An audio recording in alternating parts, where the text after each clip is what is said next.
The chamber is open and full of whispers. Before we dive in, check the link in the description if you want exclusive timelines, members-only videos you won't find on YouTube, all on our Patreon. The cupboard under the stairs at number 4, Privet Drive, was 142 centimeters long, 61 centimeters wide, and contained, at its most fully inhabited, a camp bed with a mattress that had developed opinions about its own placement, 4 cardboard boxes of Vernon Dursley's archived business documents, a broken Hoover that had surrendered entirely to its own dysfunction, and a spider Harry had named Gerald. Gerald was excellent company. Gerald never shouted. The Dursleys shouted. Harry had catalogued their shouting the way a field scientist catalogued animal behavior, by type, frequency, and trigger. Vernon's shouts had categories: work, traffic, the neighbors, and a special compressed register reserved for what he called those people, lower than the others. Tighter, the voice of a man handling something he considered contaminating. Petunia didn't shout. Petunia deployed silence like a surgical instrument, precise, cold, applied exactly where it would cause the most damage with the minimum of effort. Harry found himself respecting the efficiency of it despite himself. Dudley shouted without architecture. Dudley's shouting was weather. You moved around weather, so Harry catalogued, and organized, and waited for something worth waiting for. The voice arrived when Harry was 3.5. Not from outside the cupboard, not from any direction he could locate. It arrived in the interior space where his thoughts lived, textured differently from his own thinking. The way a second instrument entering a piece of music carries a recognizably different quality. Colder, more precise, patient in a way that felt geological rather than merely disciplined. The first thing it said was, "Interesting." Harry looked around the dark cupboard, found no one, and said aloud, because he hadn't yet learned to distinguish internal from external, "What is?" "You," the voice said. "You are considerably more interesting than you should be." Harry turned this over carefully. Why shouldn't I be interesting? Children in cupboards generally aren't. The pause of something deciding how much to reveal.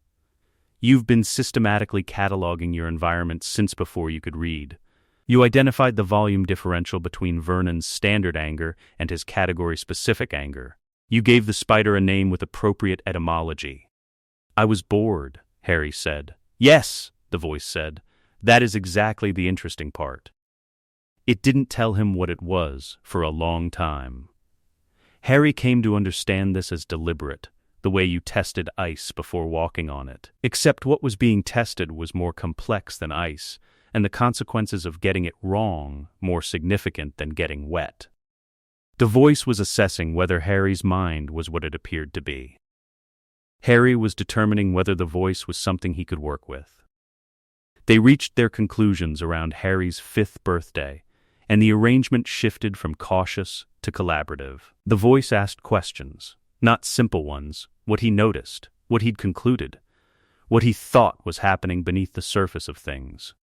It listened to his answers with the completeness of attention no one in number 4 had ever given him. The attention of something that found the specific operations of his mind genuinely interesting rather than inconvenient. In return, it taught him, not its nature, not yet, but the names of the stars visible through the gap between the cupboard door and the frame when you positioned your eye at exactly the right angle. The structural reason the Hoover had failed, the belt, not the motor. The motor was fine. The etymology of Gerald, which came from Germanic roots meaning spear ruler, making a spider who commanded his corner with the absolute authority of an entity with no natural competition, remarkably well named. Harry absorbed everything. His mind had been waiting for something to do with itself, and now it had something, and it threw itself into the work with the intensity of a thing finally operating at its actual capacity. The voice taught him to read first, not with a primer, by pointing out, during the brief periods when Harry was near printed material, how symbols assembled into meaning. The mechanism is what matters, the voice said. Once you understand the mechanism, the reading follows as a consequence. Harry read everything within reach. Vernon's post, cereal boxes, the business documents in the cardboard boxes, which were mostly invoices for drill parts but occasionally contained formal correspondence that Harry found instructive about the distance between how people presented themselves and what the language beneath was actually saying. The voice commented on these distances with a specific pleasure Harry came to recognize. The pleasure of something that had spent a very long time thinking about the gap between what people said and what they meant, and found confirmation of its conclusions satisfying. When Harry turned 6, the voice started Latin, classical grammar first, then the medieval development, then the archaic wizarding register that functioned less like a language and more like a set of keys. Latin opens doors the ministry has tried to forget exist, the voice said. The old laws, the old compacts between families and institutions, they're still legally active. Most people can't invoke them because most people haven't read the original documents. But you have, Harry said, extensively, and now you will. Harry read the original documents, in translation at first, then in their original register as his Latin developed. He read them with the focused absorption he gave everything the voice considered important. The voice taught him the structure of the wizarding world, the Wizengamot's centuries of political history, the ministry's evolution from the original confederation, the specific social architecture of old family power, how the pure blood block functioned, where their formal standing actually lived versus where it appeared to live, and the significant gap between those two locations. The gap between formal and apparent power is where most useful action occurs, the voice said. Apparent power is what people perform. Formal power is what the documents grant. People mistake the performance for the substance constantly, and that mistake creates opportunities for those who've read the documents. Harry read the documents. The name came when Harry was 9, not dramatically, during a conversation about wizarding political architecture that drifted in that direction through logical steps that felt inevitable in retrospect. Tom Riddle, the voice said. Then, after a precise pause, you may also know the name Voldemort. Harry didn't flinch. He'd been assembling the shape of this answer for over a year, cataloging the specific silences, the careful avoidances, the pattern of what the voice never mentioned. He'd had most of the outline already. He sat with the fullness of it without rushing to respond. You killed my parents, he said. Yes, and then ended up inside my head. The magic your mother performed, her choice to stay, to shield you, rebounded what I'd intended. The physics of that interaction produced this arrangement. I did not choose it. A brief pause. I am not unaware of the irony. Harry looked at Gerald's web, catching the faint light from beneath the door. We should keep working, he said. The voice was quiet for a long moment. Yes, it said. We should. The voice, once named, was more forthcoming. It told him about the war, the specific texture of what the wizarding world had looked like before that final night. The political fractures, the families who had aligned themselves, and the families who had tried to remain neutral, and the consequences that followed both choices. It told him about the organization it had built, and what the organization had been for, in its own terms rather than the opposition's. You built something that failed, Harry said, when the account reached its end. I built something with a fundamental structural flaw, the voice said. Power structures built on fear require continuous escalation to remain functional. Escalation has diminishing returns. The mathematical outcome is always the same, and the outcome was Godric's Hollow. Eventually, yes, a pause. I have had considerable time to think about the mathematics. Harry considered this.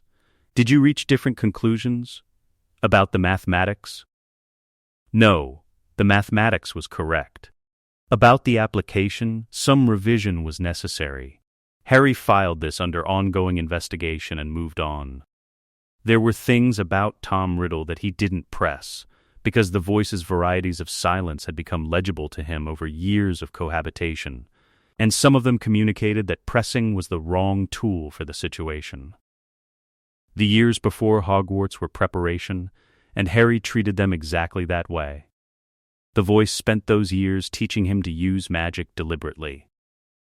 Not the accidental kind that children produced in emotional extremity, uncontrolled, depleting itself.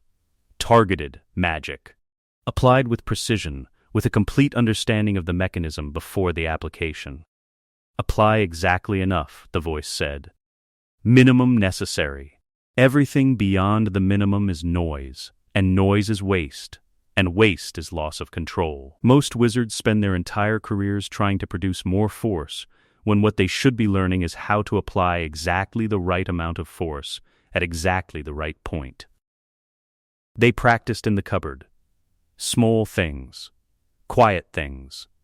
The precise movement of objects through a sharpness of will that refined itself over years of patient work.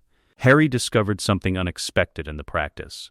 Not the satisfaction of power, but the satisfaction of precision. The sensation of a mechanism operating correctly. He found it genuinely addictive. By the time he was 10, the refinement had reached a point where testing it against something real felt like the natural next step.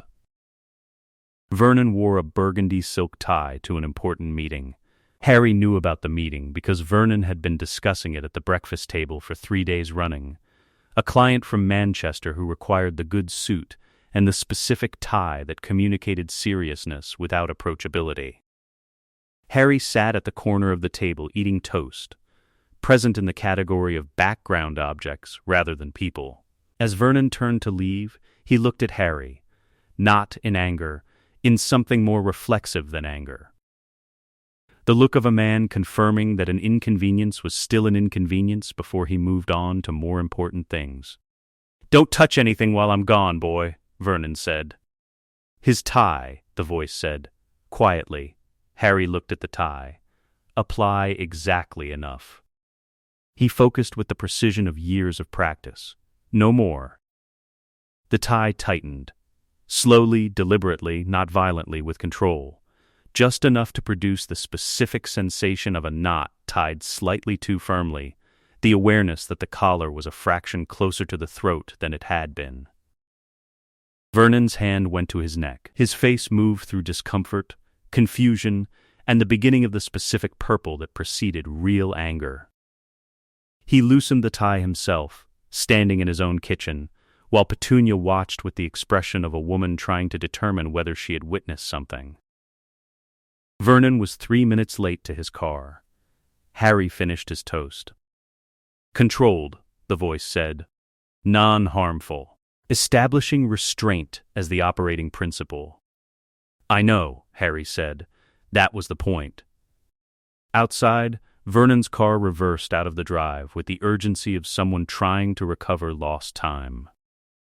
Harry watched the empty space it left and felt something adjacent to satisfaction, the sensation of a mechanism tested and found functional.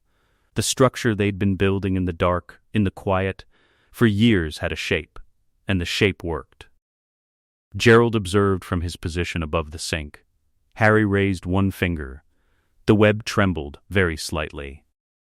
The letter came on a Tuesday in July, and Vernon's relationship with it lasted 40 seconds before it ended up in the kitchen bin under coffee grounds.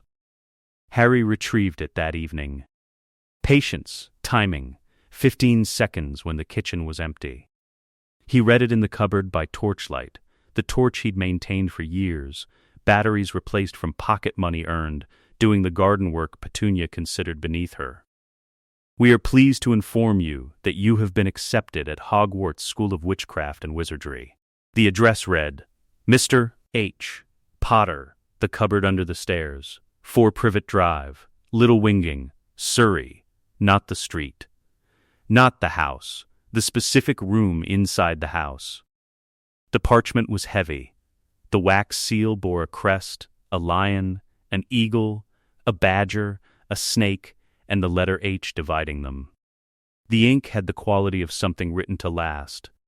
Harry had been preparing for this for 2 years. He read the letter twice, then folded it and placed it in the inner pocket of his jacket. Dudley's cast off.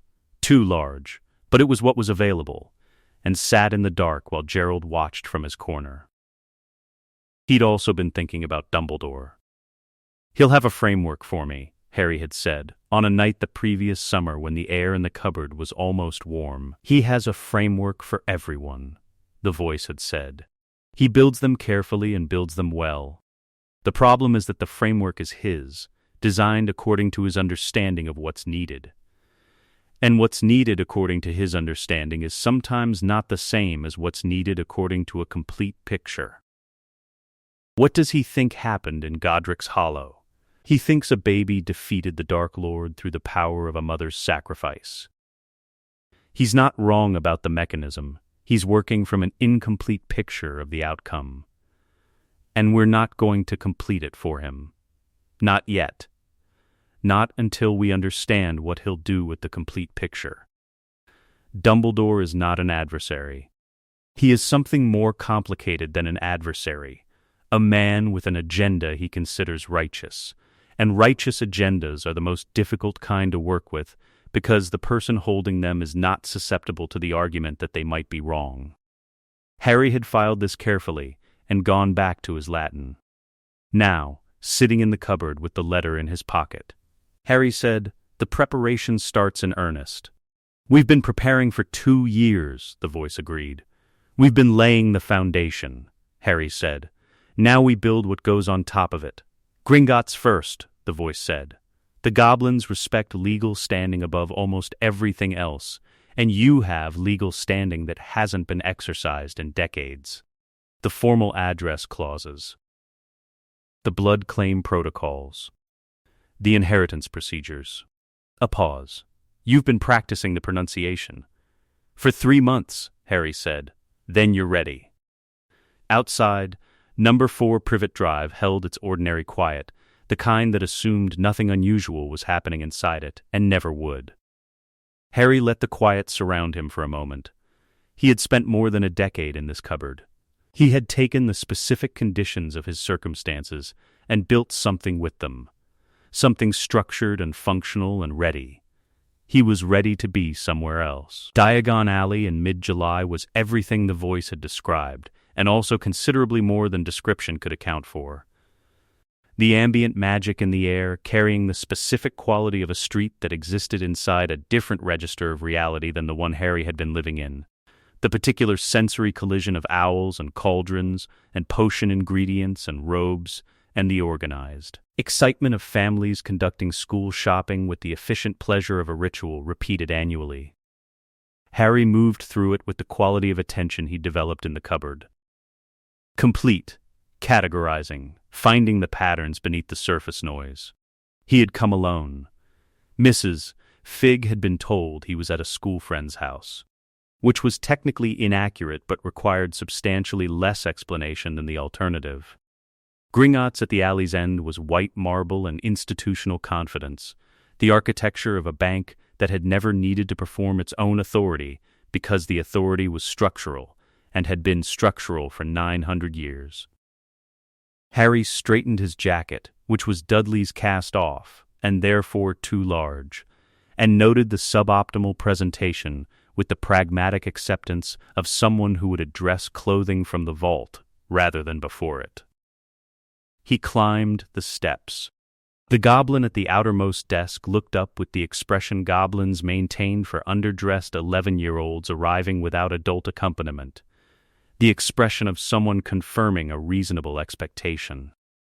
Harry said, "In formal Latin, I present myself to the account house of Gringotts as blood heir of the Potter estate, and request consultation with the senior account manager under the terms of the inheritance protocol."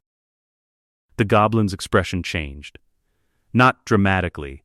Goblins changed nothing dramatically, which was one of the things Harry found professionally admirable about them. But the quality of the expression changed. The way a face changes when someone addresses you in your own language rather than a loose translation. Recalibration, reassessment of the category of person being observed. "The formal address," the goblin said, in English, is traditional among the eldest families. It has not been used by a Potter in 42 years. I know, Harry said. I intend to rectify the gap. The senior account manager's name was Ironforge, and his office was below the main hall, down 2 flights of carved stone stairs, in a room that smelled of old metal and older paper and the specific dense quality of air that had been adjacent to significant amounts of gold for several centuries.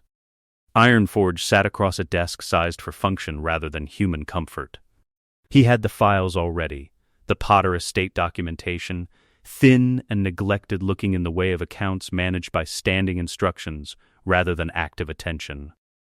He examined Harry with the assessing attention of someone conducting a professional evaluation. Harry sat with the posture the voice had been drilling for months. Not stiff. Not performative. The natural posture of someone who considers themselves the appropriate occupant of any chair they happen to be sitting in. The Potter Vault has been under standard minimum management protocols since the late 1980s, Ironforge said. Quarterly interest, no active direction, no blood-air consultation in a decade. I'm aware, Harry said. The estate has been unmanaged. I intend to change that. You are 11.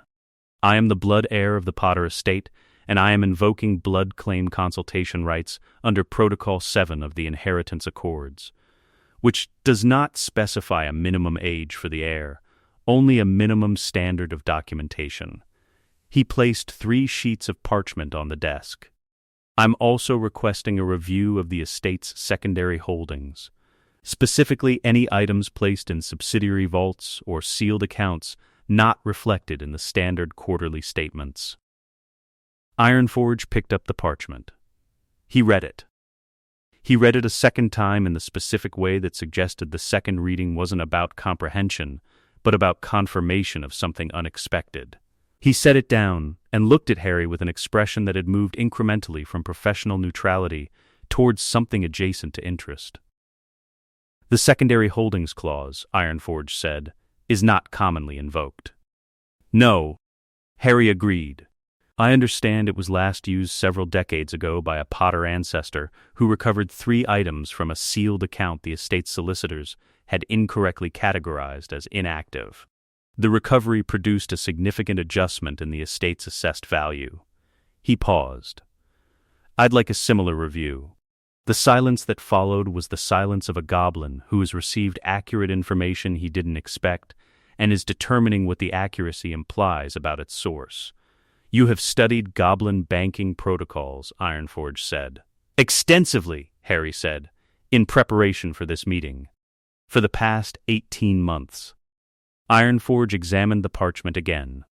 Then, he produced a single piece of silver equipment from his desk drawer and slid it across the surface. The blood confirmation procedure. A pin. Your right index finger. Harry pricked his finger without ceremony. 1 drop of blood hit the dish and produced a brief warm light, neither dramatic nor incidental, simply the light of a mechanism confirming what it was designed to confirm. Ironforge examined the result. Then, in the precise formal Latin of the original Inheritance Accords, not classroom Latin, but the archaic, specific Latin of documents 9 centuries old, he spoke a single sentence that functioned simultaneously as a question and a test. The voice had taught Harry this sentence, had made him practice the response until the pronunciation was exact, had explained that this was the specific verification Gringotts used for blood claim invocations, that the correct response used a goblin-adapted grammatical construction existing only in the Accords themselves, untranslatable through standard dictionaries. Harry responded in the same register. Precisely, without hesitation. Ironforge was still for 3 full seconds. Then he moved the Potter estate file to the left side of his desk, the active side, Harry noted, and produced a fresh ledger from the drawer. The secondary review will take 1 week, Ironforge said. The Potter estate has 3 items in sealed secondary accounts not appearing in the quarterly statements.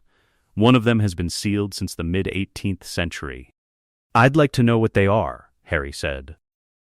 "Of course," Ironforge said, and opened the ledger and began to write. Harry watched the ink move across the page in the dense script of goblin accounting notation, and felt the structure of what he'd been building in the cupboard make contact with the world it had been built for. The mechanism was working. The voice said nothing. It didn't need to. The voice's suggestion about Bristol arrived on a Thursday morning, 3 weeks after Gringotts. Harry was in the kitchen of number 4, eating toast with the methodical efficiency of someone who had learned not to draw attention to meals by appearing to enjoy them. Vernon at work. Petunia in the garden conducting her ongoing campaign against a section of hedge that had developed ambitions. Dudley at a friend's house. "There's someone you need to meet," the voice said. "Who?" Harry said internally. "A mind. 3 days ago you passed within 100 meters of a magical signature that was not ordinary. Magnolia Crescent.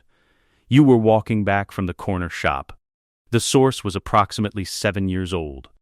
Harry set down his toast. "What kind of signature?" "Raw intelligence magic, which is different from raw power scales with development. Intelligence magic is a fixed quality, present from the start or not at all. In 47 years of paying close attention to magical signatures, I have encountered it in 2 people." A pause. "The first was myself, which I acknowledge is not a useful comparison. The second is the child I observed 3 days ago. You want me to find her. I want you to meet her," the voice said, making the distinction precise. "Finding is preliminary. Meeting is the point. What you do with the meeting is yours to determine. I am flagging the existence of an extraordinary variable and suggesting you investigate it before you enter Hogwarts with its existing social architecture and limited opportunities for selecting your own associates. You think she'll be important. I think you have spent 8 years being the most intelligent person in your environment, which does not produce adequate calibration. You need someone who can argue with you and be right. I have not been providing that service sufficiently. My interests and yours are too aligned for genuine adversarial testing. You need opposition that comes from genuine disagreement rather than strategic restraint." Harry considered this. It was, as the voice's observations usually were, accurate in a way that was slightly uncomfortable to acknowledge. "Where do I find her?" he said. "Libraries," the voice said, with the certainty of a deduction made from limited data and trusted confidently. "A child with that signature at that age will be in a library. It is where the ones like her go." Bristol Central Library on a Tuesday afternoon had the specific quality of spaces that took their function seriously, the carpet that absorbed sound, the smell of thousands of books in a controlled climate, the organized absence of unnecessary noise. Harry found her in the history section. She was small for 8, with brown hair operating on its own principles, and a book open on the table in front of her that Harry identified from the spine as a single-volume history of the Byzantine Empire running to approximately 900 pages. She was on page 407. The library stamp indicated she'd checked it out 6 days ago. She looked up before Harry reached the table, not because she'd heard him, he moved quietly. Because she had the specific awareness very focused people developed when something in the ambient environment didn't fit the pattern of the ambient environment. She looked at him with large dark eyes and the direct assessment of someone who hadn't yet learned that directness was considered socially complex. "You've been standing at the end of the aisle for 2 minutes, she said. "If you want a book from this section, most of them are on the left. I'm only using this one."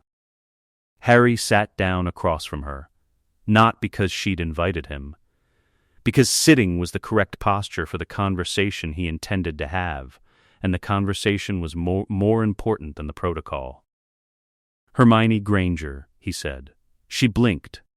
"Yes, how do you know my name? Your library card is on the table. Face up!" She looked at the card. She looked at Harry. The brief expression of someone who has been momentarily wrong about something and is processing it without defensiveness. "Harry Potter," he said. "I think you should know that you're a witch." The conversation that followed lasted 3 hours and 20 minutes. during which the library moved from afternoon to early evening and two members of staff walked past and independently decided not to intervene. Because whatever the two children were doing, they were doing it quietly and with complete mutual absorption. Hermione's response to "You're a witch" was not what Harry had prepared for, which was itself useful information. "I know something is different about me," she said. "I've known since I was 5. The vocabulary, witch, magic, I haven't had that framework. But the observable data has been present for 3 years. Things move when I need them to. Twice I've found information in books I haven't read." She paused. "What I don't have is a mechanism." Harry explained the mechanism. He explained it in the order he'd prepared: the magical world's existence, the school in Scotland, the specific nature of what she was experiencing as uncontrolled accidental magic. He did this clearly and without condescension, because condescension would have been both inaccurate and counterproductive with someone of her evident calibration. She listened without interrupting. Harry noted this as significant. She wasn't interrupting because she was processing, rather than because she was waiting for her turn. Different thing, rarer thing. When he finished, she asked 7 questions in sequence, all of them structural, all of them aimed at understanding the mechanism more completely, rather than confirming or denying the emotional implications.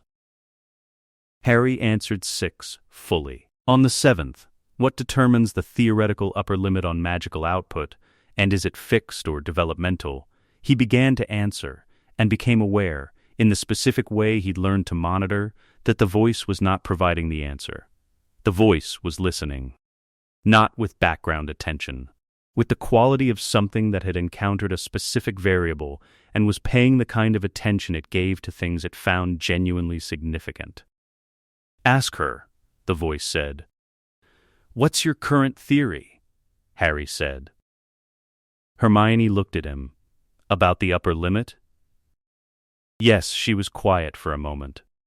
Then, "I don't have enough data, but based on what you've told me about how magic works, intent directing a force that's inherent rather than external, the limit probably isn't a fixed ceiling. It's more likely a resistance function. The more precisely you direct it, the less you lose to noise, and the more effectively you use what you have. Which means the upper limit isn't about capacity, it's about precision." She paused. "That's a guess. I haven't been able to test it." She arrived at the core mechanic of advanced magical theory by inference, the voice said from first principles, in 3 years of unguided observation. She is 8 years old. Harry looked at Hermione. "You're right," he said. "That is how it works." She received the confirmation with the expression of someone who has been holding a hypothesis against the absence of confirmation for a long time and has just been told the hypothesis is correct. Not triumph.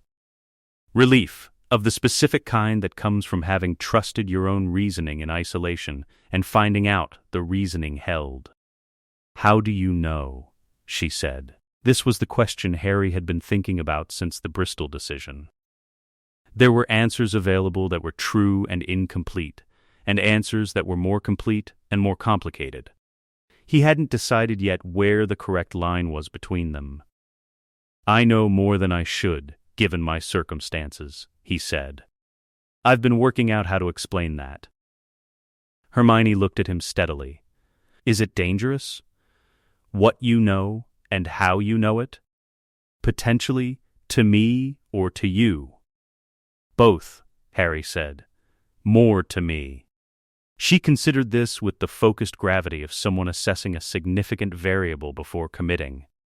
"Then, is it the kind of thing where knowing more makes me more useful to you, or the kind of thing where knowing more compromises my ability to make independent decisions?" Harry was quiet for a moment. The voice said nothing. It was waiting with the quality of something receiving an answer through observation rather than words. "The second," Harry said, "which is why I'm not telling you everything yet." Hermione nodded. Not with acceptance, with the specific nod of someone noting a disagreement for later, rather than processing it now. "That's the wrong approach," she said, "for the record." I make better decisions with more information, not less. Restricting what I know because you think it will affect my independence affects my independence more than the information itself would. Harry looked at her. She is correct, the voice said, very quietly. You're right, Harry said. I'll tell you more. But not today. I need to think about the order. That's acceptable, Hermione said. I have 493 pages left of this. She indicated the Byzantine Empire. I'll be here Thursday. I'll be here Thursday, Harry said. He stood. She returned to page 407 with the focused re-entry of someone who has completed one task and is returning to another. At the library door, Harry paused.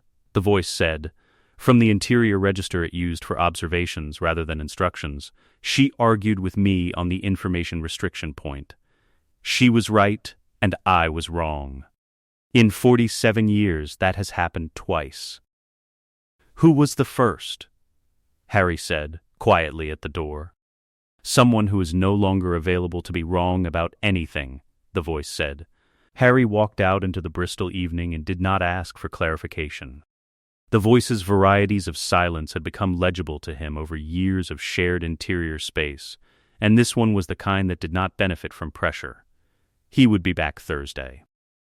Platform 9 3/4 existed in the specific register of things that were impossible until they weren't, which Harry had been cataloging for approximately 8 years and had long since stopped finding remarkable as a category, though individual instances still warranted attention.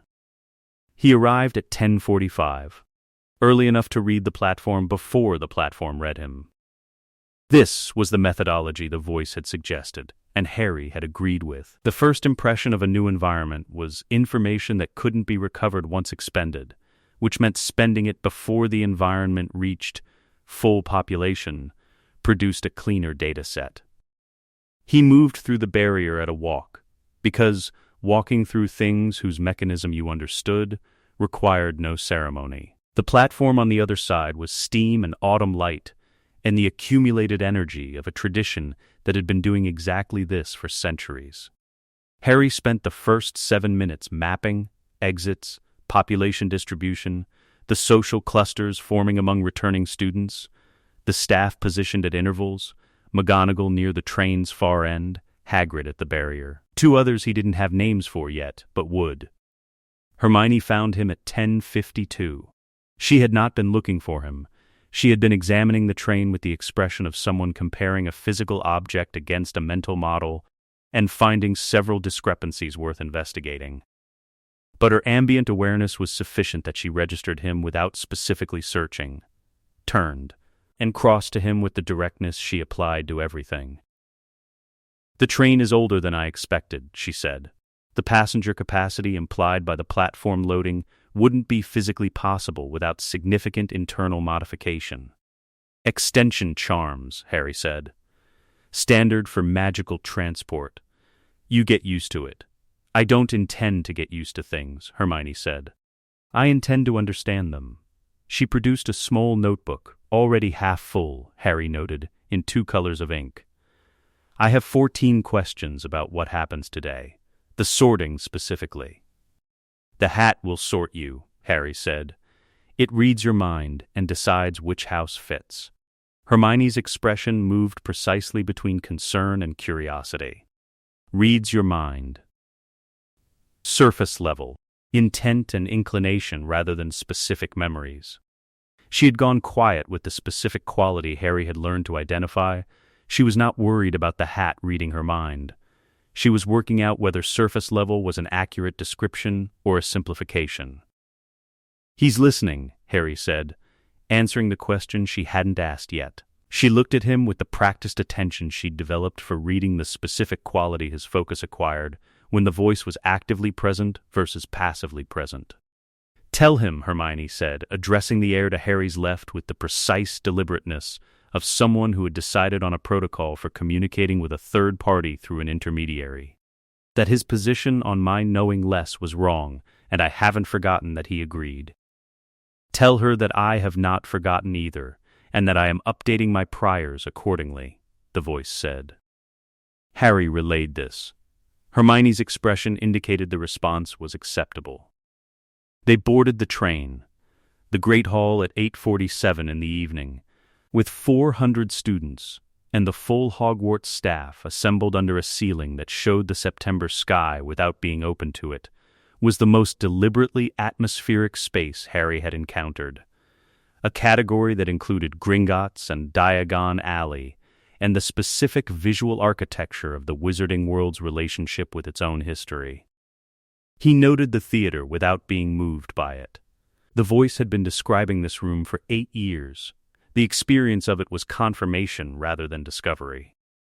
What he had not been prepared for was the quality of the attention in the room, the overlapping ward layers of a 1,000-year-old building, the specific resonance of the enchanted ceiling, operating on a frequency Harry could feel in the interior space where his magical awareness lived. And the staff table, 11 people, each carrying their own signature, some of them loud and some quiet, and one of them producing something that was not simply a signature, but a doubled one. Quirrell. Harry catalogued Quirrell in the 4 seconds he spent on the staff table before looking elsewhere, because looking at someone for longer than 4 seconds communicated interest, and interest was information he preferred to give deliberately. 4 seconds was sufficient. Yes, the voice said. I know. Harry said, internally. The doubled signature is consistent with parasitic soul attachment. I recognize the specific resonance. It is faint, but it is there. Later, Harry said. Not dismissively, with the precise meaning of correct priority, wrong moment, file, and address. He walked forward with the other first years and did not look at the staff table again. The Sorting Hat song was addressed to the room at large and was, Harry had already decided, not the part that mattered.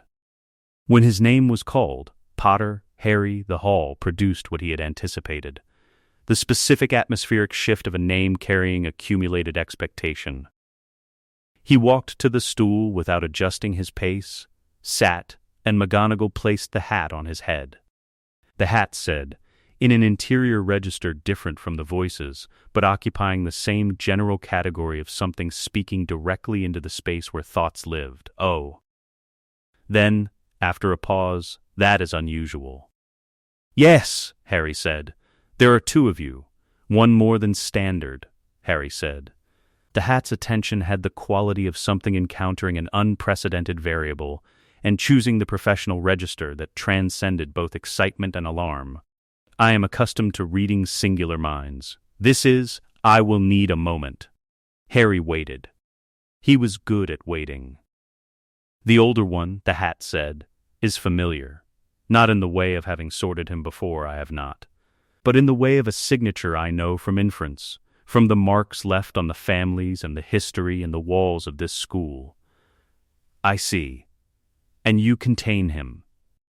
He contains himself, Harry said. I contain both of us. The hat was quiet for a moment that, from outside the stool, was beginning to attract attention. Senior students were exchanging glances. Hermione, from her position in the line, was watching with the specific quality of attention that meant she was noting the duration as data. You have the ambition and self-possession for Slytherin, the hat said, the intelligence for Ravenclaw, the loyalty, surprising, given the company you keep inside your own head, for Gryffindor. But there is something else. Under all of it, the quality of someone who entered this school already knowing what most students spend 7 years learning. Yes, Harry said. That is not a house, the hat said. That is a condition. Then sort me where the condition is most useful, Harry said. 2 more seconds of consideration. Then, in a voice that was not a shout, but reached every corner of the hall with the completeness of something spoken in a space built to carry voices, Slytherin. McGonagall held the hat for 6 seconds after Harry returned it. Her eyes met his briefly in the moment of transfer. She was doing the specific thing experienced observers did when they encountered something unexpected, not reacting, but cataloging, the professional suppression of response that was itself a response. Harry held her gaze for the correct duration, neither deferential nor challenging, and turned and walked to the Slytherin table. The table was quiet in the way of a group that had received information it was still processing. Harry sat at the position providing the best sightline to the staff table in the hall's 4 primary entrances, and waited for Hermione's name. When the hat said Gryffindor for Hermione Granger, after 40 seconds of deliberation, longer than most Muggle-born students, which confirmed what the voice had said about the quality of her signature, Hermione walked to the Gryffindor table with her notebook still in hand. She sat, and her eyes found Harry's across the hall with the precision of someone who had mapped the room on entry and knew exactly where the relevant coordinates were. Harry held her gaze for one beat. Different houses, same project. The Slytherin common room had been accumulating its specific atmosphere beneath the lake for 900 years. The green filtered light, the cold stone, the portraits of people who had decided at various points that ends justify means was a complete philosophy rather than the beginning of a more complicated conversation. Harry arrived on the first night and read the room in 4 minutes. The social architecture of Slytherin House was not subtle once you knew what to look at. Draco Malfoy at the center, or performing the center, which was different. Marcus Flint, in the far chair 6th year, carrying the authority of someone who had spent 5 years establishing that physical size and ambient menace were sufficient governance. A cluster of 2nd and 3rd years calculating which orbit to occupy. Harry sat in the chair closest to the fire, which was Flint's chair, which everyone in the room understood to be Flint's chair. He opened the book he'd been reading on the train and read it. Flint noticed in approximately 45 seconds. He crossed the room with the unhurried movement of someone who considered the outcome predetermined. "That's my chair," Flint said. Harry looked up. He gave Flint the same assessment he gave everything. Complete, unhurried, without performing either challenge or deference. "By what right?" Harry said. Flint blinked. The question was not the expected response. The expected response was one of 2 things: moving or attempting physical confrontation. Harry had done neither, and had introduced instead a register, right, that Flint's particular variety of authority was not built to operate in. Flint started. "Custom?" Harry said. "Convention? The accumulated habit of 5 years of uncontested occupation?" He closed the book, marking his page. "Those are legitimate bases for informal social authority. I'm not dismissing them. I'm asking which one you're invoking, because the response differs." The common room had the quality of a room that had decided not to breathe. Draco Malfoy, from across the room, was watching with the attention of someone who has identified that something significant is happening and is updating his assessment of the variables in real time. "It's my chair," Flint said, with the frustrated edge of someone who has been maneuvered into a grammatical framework they didn't choose. "Then let me offer an alternative basis," Harry said. He reached into the inner pocket of his robe and produced a document, 3 pages, bound with a cord, bearing a Gringotts wax seal. "This is a copy of the Slytherin estate documentation, certified under the Inheritance Protocol. It confirms that the holder of the Slytherin blood claim, documented, inherited through the Gaunt line, confirmed by blood test at Gringotts in August, holds historic right of precedence within Slytherin House under the Founder's Charter." He set it on the arm of the chair. "You're welcome to read it." The relevant clause is on page 2. The silence in the common room had the quality of something that had already happened while the room was still catching up to it. Flint looked at the document. Looked at Harry. Looked at the document again with the expression of someone who built their authority on the assumption that this category of challenge does not exist and is discovering the assumption was incorrect. "The clause," Harry said, "is annotated. I anticipated the original Latin might be difficult for someone whose legal register is not current." Flint left, not dramatically, with the movement of a man making a strategic withdrawal he intended to reconceptualize as a voluntary choice.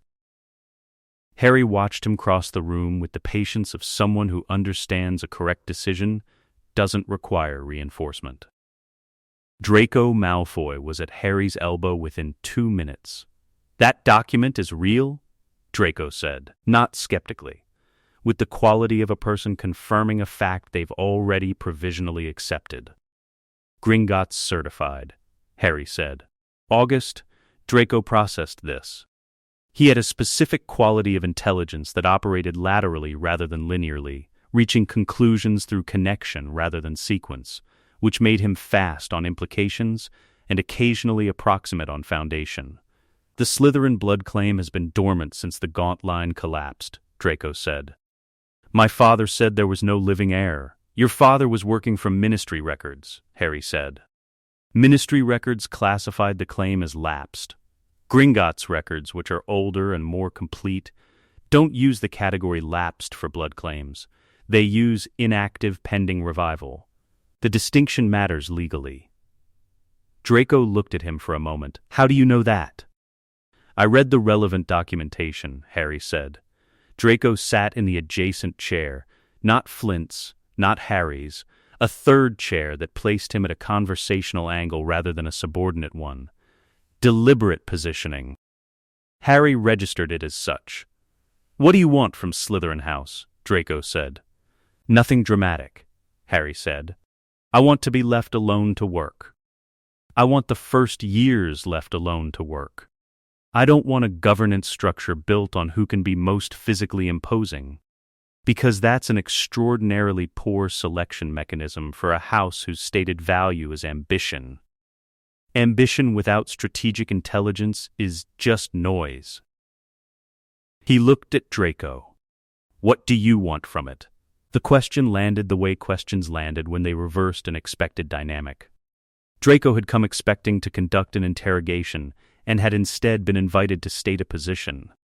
"To not be embarrassed by it," Draco said after a moment. "The House has spent 20 years becoming a shorthand for dark arts and Death Eater recruitment. My father considers that a legacy. I consider it a ceiling." Harry looked at him. "That is an unusually honest answer," the voice said, "for someone who has spent 11 years being trained to perform rather than state." "What would you do about it?" Harry said. "Start by removing a management structure that makes competence optional," Draco said. He looked at Flint across the room. "Flint leaves in 2 years. The question is what fills the space." "Something better," Harry said. "Yes," Draco said. "Something better." He paused. The document was a good opening. You could have simply refused to move and created a physical confrontation. "Physical confrontations are expensive," Harry said. "They cost social capital even when you win. Legal precedent costs nothing once established. And it holds."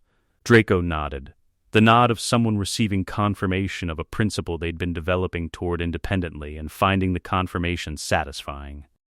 He picked up the document from the arm of the chair. "Can I read it?" "Page 2, Harry said.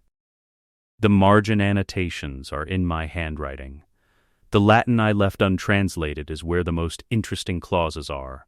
Draco took the document and read it with the focused attention of someone who has decided a thing is worth reading properly.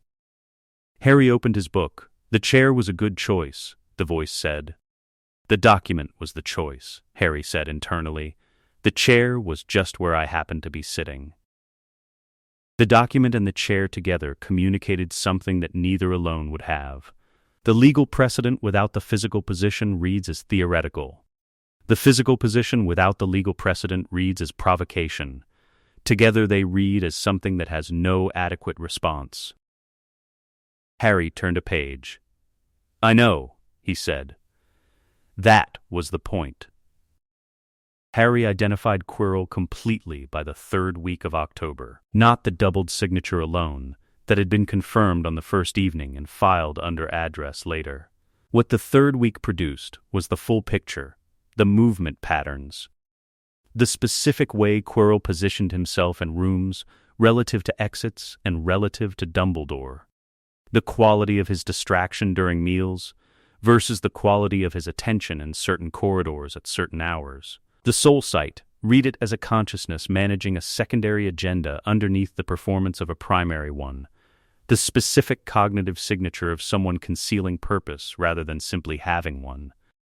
He is looking for something, the voice said, on a Tuesday in the library. The stone, Harry said. The philosopher's stone. Dumbledore has it hidden in the school. The vault robbery in Diagon Alley was preliminary. Whatever was taken from Vault 713 was moved here before the robbery occurred. Quirrell, or rather, the presence-writing Quirrell, wants it. When the full consciousness transferred in 1981, the voice said what remained in the external world was not complete. Fragments, anchors, the soul work I had done in previous years produced remnants that persisted independently. Quirrell is hosting one such remnant. A lesser piece of yourself. A significantly lesser piece. Disoriented, driven by instinct rather than strategy. It knows it needs a body, and it knows the stone represents a path back, but it does not think the way I think. It is what happens when ambition survives without the architecture that made the ambition functional. What happens if it succeeds? It returns to a body. Disoriented, with a fraction of the original knowledge and none of the original perspective. It would be a significant threat to the wizarding world. A pause. It would also give Dumbledore something to focus on that is not us, which has strategic value.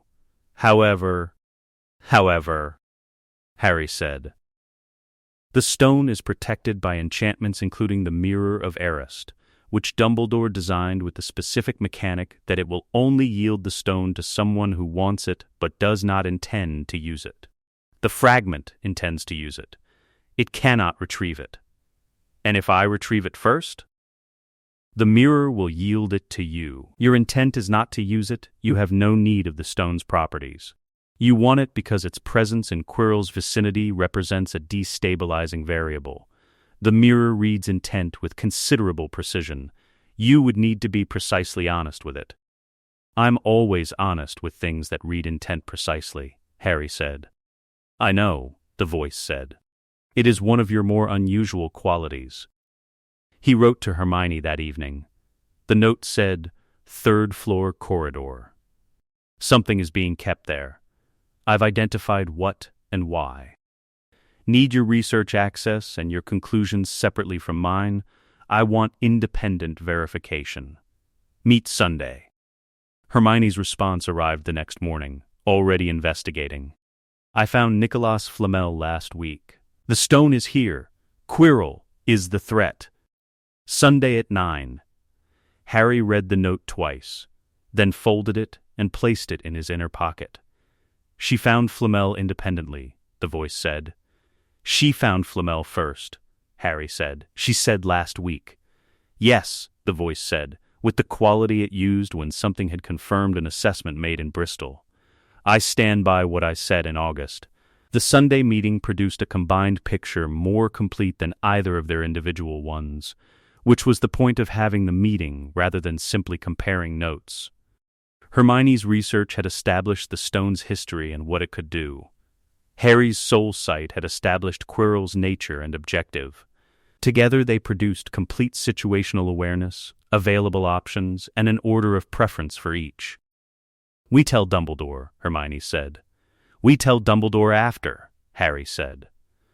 Hermione looked at him with the expression she used when deciding whether to argue. Harry had learned to read the stages of it. There was a preliminary stage that resolved into argument and a preliminary stage that resolved into a question, and the difference between them was whether she had more information to gather before forming a position.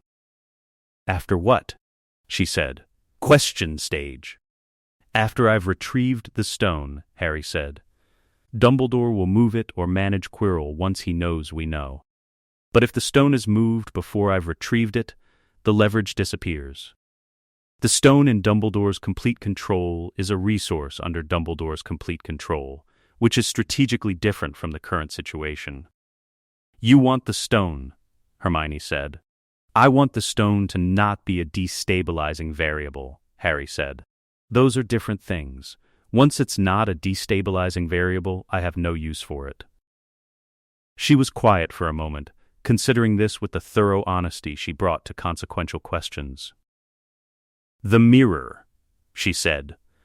"You'd be going through the mirror." "Yes, the mirror yields the stone to someone who wants it, but won't use it. That's a precise mechanic. You'd have to be precisely honest about your intent." "I know. What is your intent?" she said.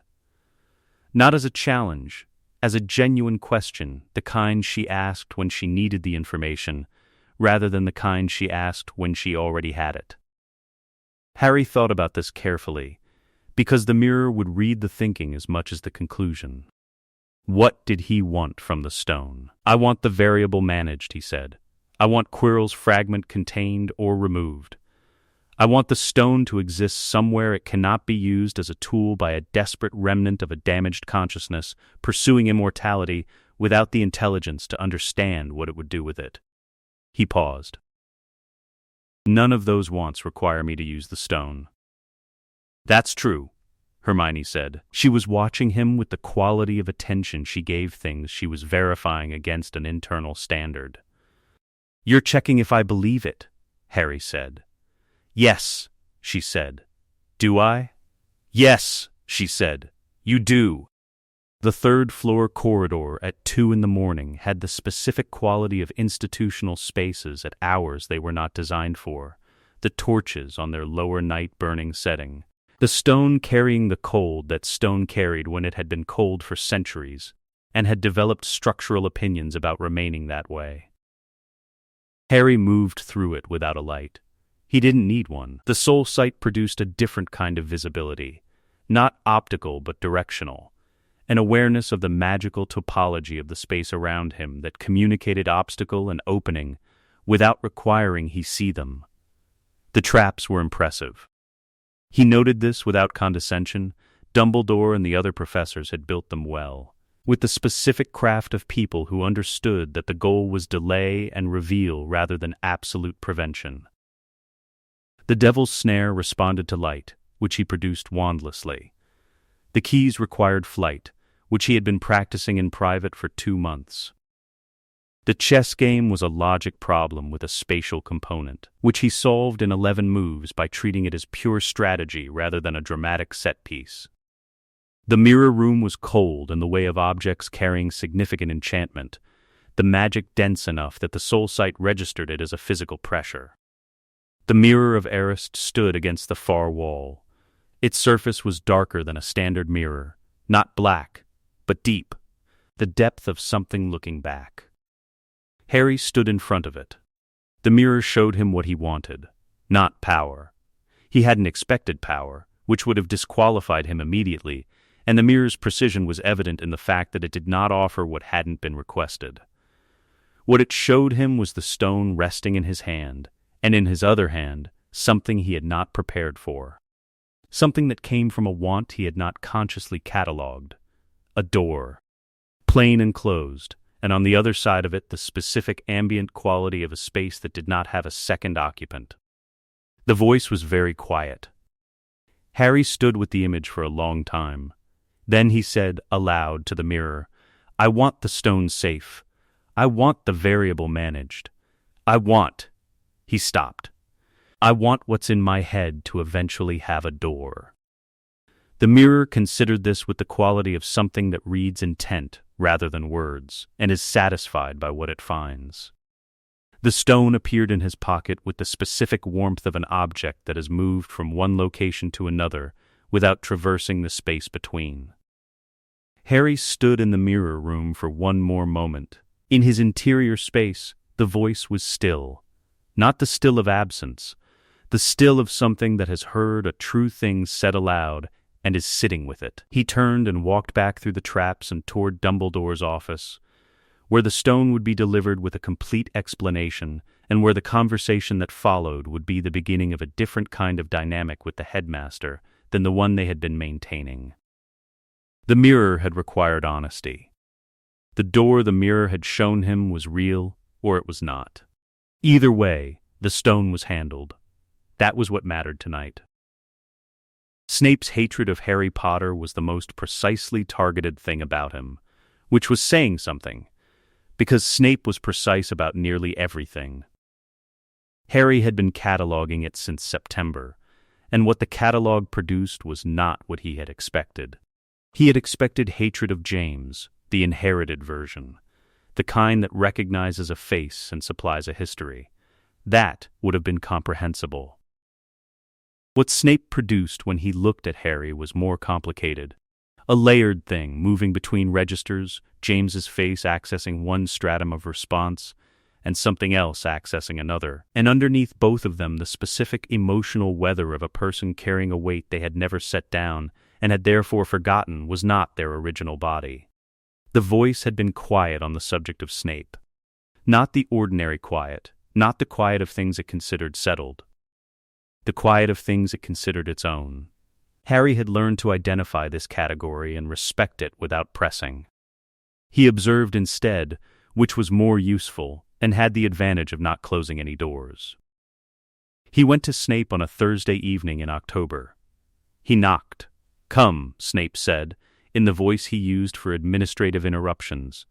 Harry came in and sat in the chair across the desk with the naturalness of someone who considers sitting the appropriate response to a conversation that will take more than 2 minutes. Snape had not invited him to sit. Harry sat anyway. Snape set down his quill. "You have been watching me." "Yes," Harry said. "For what purpose?" "I wanted to understand the hatred before I addressed it," Harry said. "Most people try to address things they don't understand. The result is usually that they address the wrong thing." The office was very quiet. The jars on the shelves produced their ambient chemical smell. The torch gave the room functional light, without warmth. "What is your understanding?" Snape said, in the precisely neutral tone of someone who has asked a question they are not certain they want answered. "You hated my father," Harry said. "For specific reasons I'm not going to dispute, because disputing them would require pretending I know more about his character than I do. He was 17. People at 17 are frequently terrible in ways they do not remain." He paused. "But you don't look at me and see my father. You look at me and see two things simultaneously, and the two things produce different responses, and you've spent years managing the gap between them."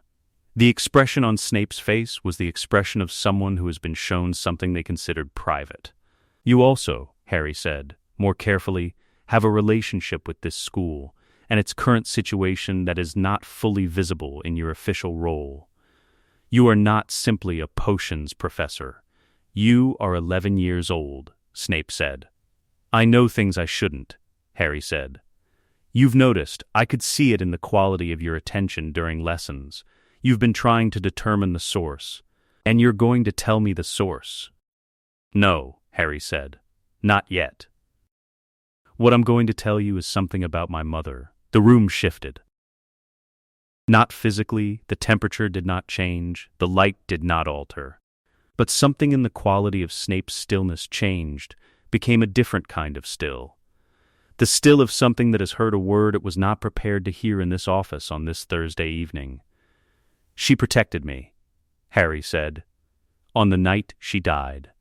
The protection she made was a specific kind of magic, the oldest kind. The kind that doesn't require a spell because it operates at the level of intent rather than technique." He looked at Snape steadily. "I carry what she gave me. I have carried it for 10 years. I will carry it for the rest of my life. I am not diminished by it.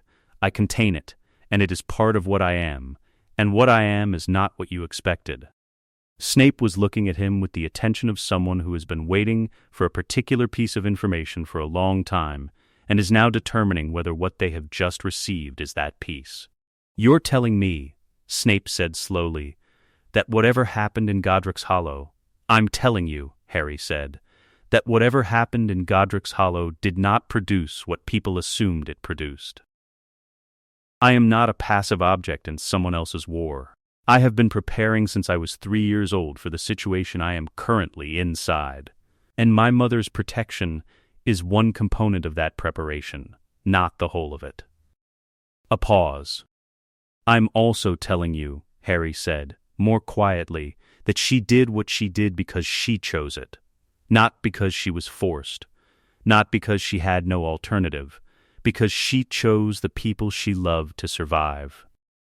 That choice is part of what I carry. Something moved across Snape's face that was not an expression in the ordinary sense. It was what happened underneath expressions when something that had been held in one position for too long encountered the possibility of a different position. He said nothing for a long time. Harry did not fill the silence. "What do you want from me?" Snape said, finally, "The same thing I want from everyone at this school," Harry said. "To be assessed on what I actually am rather than what I'm assumed to be." He looked at Snape. "You're the only teacher in this building who might be capable of that assessment, if you chose to make it. The others are working from a story. You're working from direct experience of the people involved, which is more accurate than the story, but only if you're willing to update it." "I'm not my father," Harry said. "I'm not my mother either, though I carry more of her than of him. I am a specific person who has been in specific circumstances that have produced specific knowledge and specific capabilities. And I am sitting in your office asking you to see that, rather than the shorthand version." Snape looked at Harry. Harry looked at Snape. "Your potions work," Snape said, "is technically adequate." "I know," Harry said. "I've been prioritizing breadth over depth in my first year. I'll specialize in the second. The Bezoar identification in September was better than adequate." "Thank you." "It was not a compliment," Snape said. "It was an observation. There's a distinction." "I know the distinction," Harry said. A shorter silence. "Your mother," Snape said, "was the most naturally talented potions student I encountered at Hogwarts. Her intuition for the subject exceeded her technical knowledge, which is the rarer gift. Technical knowledge can be learned. Intuition cannot be manufactured." He said it with the specific quality of someone reading from a document, memorized precisely because precision mattered. "You do not have her intuition." "No," Harry said. "You have something else." He looked at Harry. "I have not yet determined what." "Neither have I," Harry said. Entirely, Snape picked up his quill. The gesture communicated the conversation was concluding, but without the dismissiveness of a gesture that wanted the conversation to have not occurred. It was the gesture of a man returning to his work because the work continued, not because he was escaping. "Thursday evenings," Snape said, without looking up, "if you have further observations to discuss." Harry stood and moved toward the door with the economy of someone who has obtained what they came for. At the door, he stopped. "Professor," he said. Snape looked up. "She would have wanted you to be well," Harry said. "That's not an assumption. It's what she would have wanted. I think you probably know that." He left before Snape could respond, because the response was not the point, and the room needed the space to absorb what had been said in it without the continued presence of the person who had said it. In the corridor, the voice said, "That was more than I expected you to give." "I know," Harry said. "Why?" Harry thought about the mirror, the door in the mirror, the want he hadn't known he had until the mirror showed it to him. "Because some things should be said accurately," he said, "even when saying them cost something. She protected both of you. He should know she chose it." The voice was quiet for a long time. "Yes," it said, "finally, he should." The voice in the walls found Harry first. He was on the 4th floor on a Wednesday evening in September of Year 2, returning from the library, when the Parseltongue reached him through the stone. Not loudly. It moved through the castle's plumbing the way cold moved through stone, pervasively, without urgency, with the patience of something that had been doing the same thing for a very long time. "Hungry," it said. "Waiting, the heir has not come." Harry stopped walking. Hermione, 2 steps ahead, turned back. She read his stillness with the accuracy she'd developed for it. This was the specific variety that meant he was receiving information rather than processing information already received. She waited. He said, In Parseltongue, quietly, to the wall, "The heir is here." The voice in the pipe went completely still. Then, "You speak the old tongue." "Yes," Harry said. "You smell of the old blood. And of something else. Something I have not sensed since the founder himself stood in these corridors." "I carry a remnant of the founder's lineage," Harry said, "which was accurate from one angle and incomplete from another." "Where have you been?" the voice said. "The chamber has been empty. The heir promised to return. The heir never returned. The lineage was interrupted," Harry said. "I'm here now. Come below," it said. "Come and speak properly. The pipes are insufficient for what I wish to say." Harry looked at Hermione. She had been watching his face with the specific attention she used when reading something she couldn't directly access, cataloging his expressions, the quality of his focus, the direction of his attention toward the wall. She had learned to reconstruct significant portions of Parseltongue conversations from these secondary signals, which was both impressive and slightly unsettling. "There's something in the plumbing," he said, in English. "The basilisk," she said. "Not a question. Yes, you told it you were the heir. I told it I carried a remnant of the founder's lineage," Harry said. "Which is true." Hermione looked at him with the expression she used when deciding whether a distinction was meaningful or merely convenient. "I'm going to go speak with it," Harry said before she could reach her verdict. "Not tonight, I need to prepare. The chamber's entrance is in the second-floor girls' bathroom, the sink with the serpent tap." Saturday, Hermione produced her notebook. "I'll have the complete documentation ready by Friday evening. Behavioral profile, known interactions with Parselmouth wizards." She paused. "You're planning to negotiate." "I'm planning to have a conversation," Harry said. "Whether it becomes a negotiation depends on what the conversation produces." "Tell her," the voice said, "to include the founder law sections of the Hogwarts Charter." Salazar Slytherin's original compact with the basilisk was a formal agreement, not a simple command structure. It has specific terms. Harry relayed this. Hermione wrote it down. "How does he know that?" "He spent considerable time researching the founder's methods," Harry said. "As one does," Hermione said, in the tone she used when she was being precise rather than ironic, though the distinction was not always clear. The chamber was 900 years of deliberate atmosphere.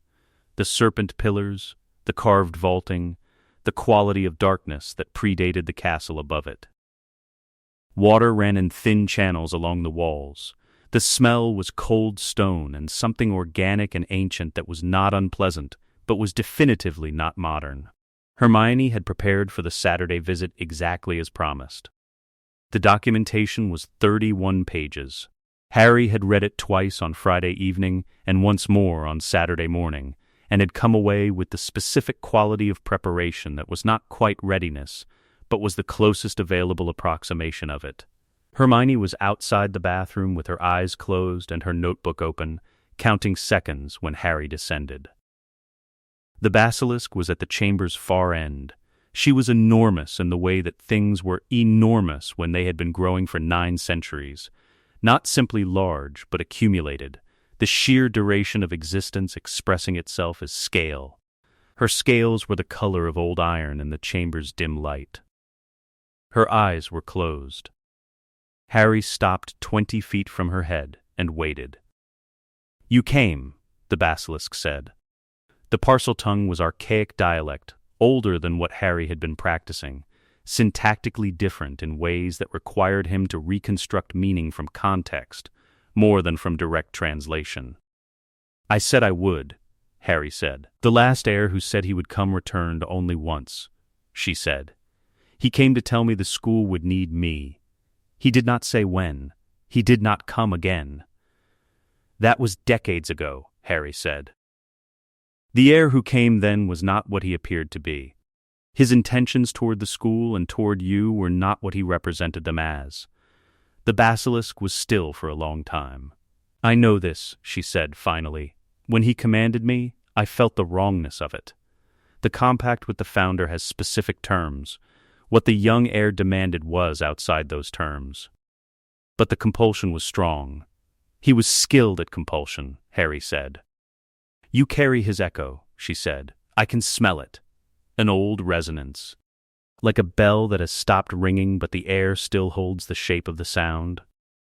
Yes, Harry said. The short version is that the resonance you sense is not in control. I am in control. The Founder's blood claim that brought me here is mine, not the echo's. What do you want from me? Here was the conversation.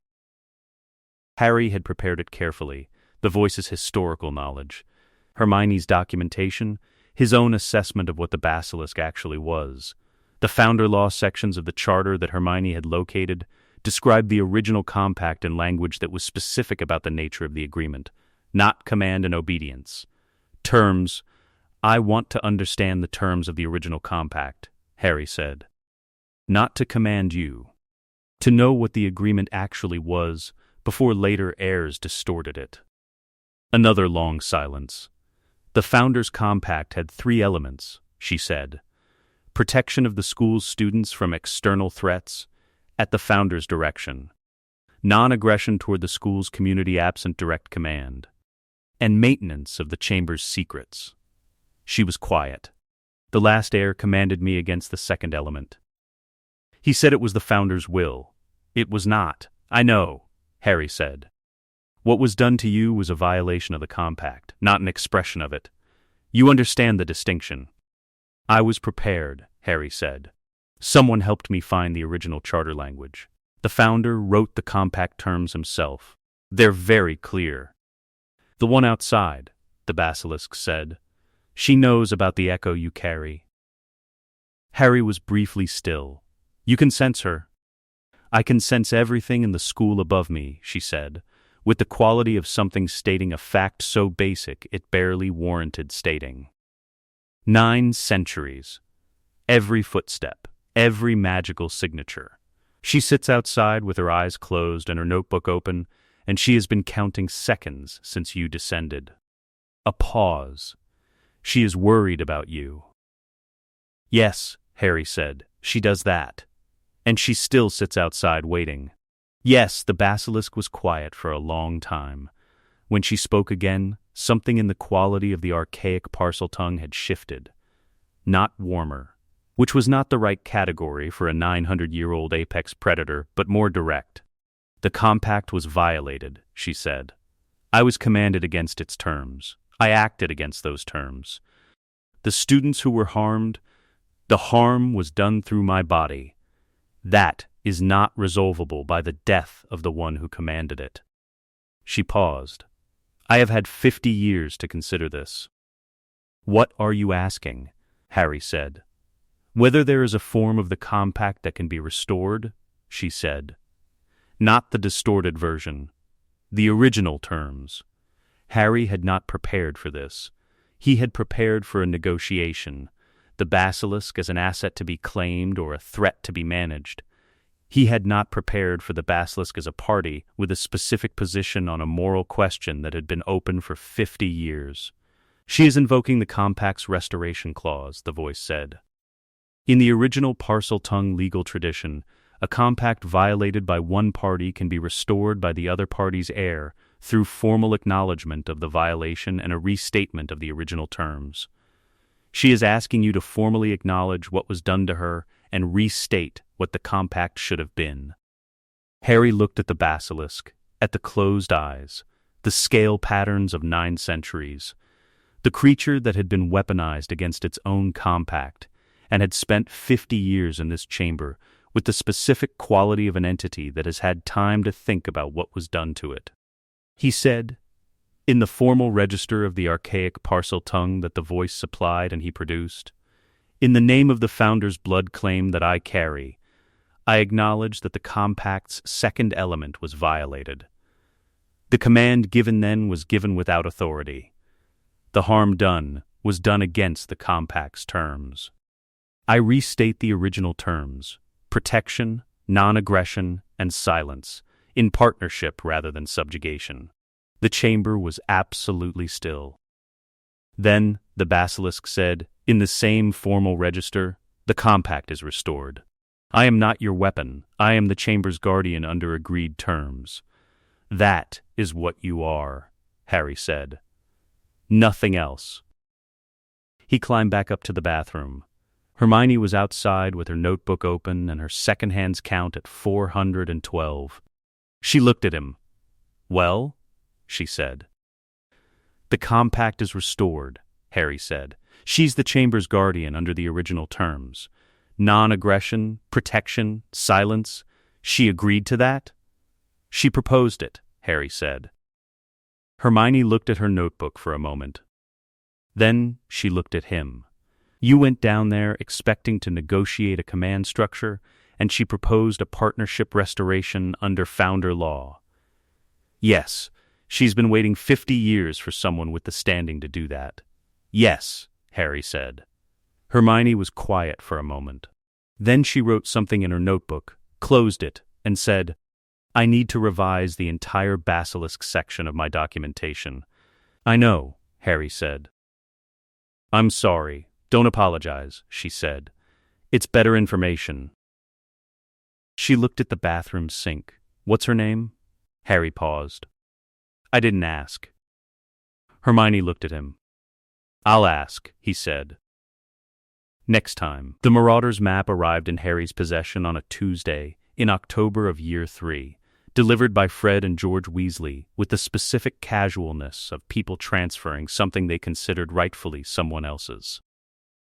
We've gotten everything we're going to get out of it, Fred said, and it seems like it probably belongs in your hands, George said. We're not entirely sure why we think that, Fred said. But we do, George said. Harry took it, thanked them with the precision of someone who understood the value of what they had been given, and wanted the gratitude to be proportional rather than performed, and brought it to the library where Hermione was waiting. She looked at it. She looked at him. How did they get the headmaster's map? They stole it from Filch's confiscated items drawer in their first year, Harry said. They've been using it since. She stopped. Actually, that's impressive. What does it do precisely? Shows every person in the castle by name, Harry said. Real time. He opened it, spoke the activation phrase in the interior tone that worked for magical objects keyed to specific phrases, and spread it on the table between them. Hermione leaned over it with the quality of attention she gave things that exceeded her existing models. It shows everyone, she said. Everyone, Harry said. Including, he pointed. In the Gryffindor common room, in the vicinity of Ron Weasley's chair, 2 names overlapped almost completely. Ronald Bilious Weasley. And, occupying the same coordinates, Peter Pettigrew. Hermione was very still. Peter Pettigrew is dead, she said. The map, Harry said, shows living people. She looked at the map. She looked at Harry. Ron's rat, she said. Scabbers, Harry said. Missing a toe. 12 years old. The map has been showing him every time Ron has been in the same room since I've had it. Not as Scabbers, but by his actual name. Animagus, the voice said. Unregistered. Pettigrew's file from the period of the First War contained a reference in a classified ministry internal memo to suspicion of unregistered Animagus capability. The suspicion was never formally investigated. Harry relayed this to Hermione in the condensed form they had developed for voice-sourced information. Attributed accurately, without obscuring the source, because Hermione had been precise on this point since Bristol. She absorbed it. She opened her notebook and wrote Pettigrew, unregistered Animagus, rat form. Living, currently in Ron Weasley's possession. Implication for Sirius Black case, immediate. The implication for Sirius Black, she said, looking up. Significant, Harry said. The crime Sirius Black was imprisoned for, she said, with the specific precision of someone constructing an argument as they speak, was the murder of Peter Pettigrew and 12 Muggles. If Peter Pettigrew is alive, the murder did not occur, Harry said. Which means the imprisonment was wrongful, she said. Which means the ministry imprisoned a man for 12 years without a trial for a crime that did not happen. She looked at the map. We need to be very careful about the order of operations. The rat first. Documentation second. The trial will require everything in the correct sequence, or the ministry will find a mechanism to preserve the existing outcome because the alternative is admitting what they did. Correct, the voice said. The evidence must be so complete and so public that the cost of denying it exceeds the cost of acknowledging it. That is the only condition under which bureaucratic systems correct their errors. The capture of Peter Pettigrew happened in the Room of Requirement, which Harry had identified as a useful controlled environment by virtue of its adaptability to specification. He requested it as a space suitable for an animagus reveal procedure. It produced a stone-walled room with a single locked door and the specific quality of magical containment that prevented transformation-based escape. Ron was there. His cooperation was necessary, and his understanding of what was happening was, Harry had decided, more respectful than the alternative of deceiving him about the nature of the examination of his rat. Ron was unhappy about it. This was reasonable. Scabbers is a family pet, he said, for the third time, holding the rat with the protective posture of someone who knew he was probably wrong and was performing conviction anyway. I understand, Harry said. If the animagus reveal produces nothing, I apologize without qualification, and we never discuss this again. If it produces what I think it will, you need to be present, because you're a witness, and your testimony matters for what comes next. Ron looked at Hermione, who was preparing the reveal charm with the focused attention she gave all practical magic. Is he always like this? Ron said. Yes, Hermione said. It's usually worth it. The reveal charm was a compound working, a stripping hex for forced transformation combined with a binding component to prevent flight before the transformation completed. Hermione had spent a week on the modification. It worked in approximately 4 seconds. Scabbers became Peter Pettigrew on the floor of the Room of Requirement with the specific horror of a thing that has been hidden for 12 years arriving suddenly in the light. He was small and gray and immediately terrified, his eyes moving between Harry and Hermione and Ron with the darting quality of something that has been a prey animal for a very long time and is running every available escape calculation simultaneously. He started talking before anyone else did.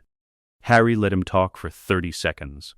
Not out of courtesy, but because what Pettigrew chose to say before he understood his audience was more valuable than what he would say after. He said, "Mistake, afraid, no choice, too powerful, would have been me or them." "Stop," Harry said. Pettigrew stopped. "I know what you did," Harry said. "I know the sequence of it, and the mechanism of it. I'm not interested in the justification. You'll have the opportunity to present it under Veritaserum to the Wizengamot, where it can be assessed by people with the formal authority to weigh it." He looked at Pettigrew with the specific quality of assessment he gave things that were neither sympathetic nor contemptible, but simply factual.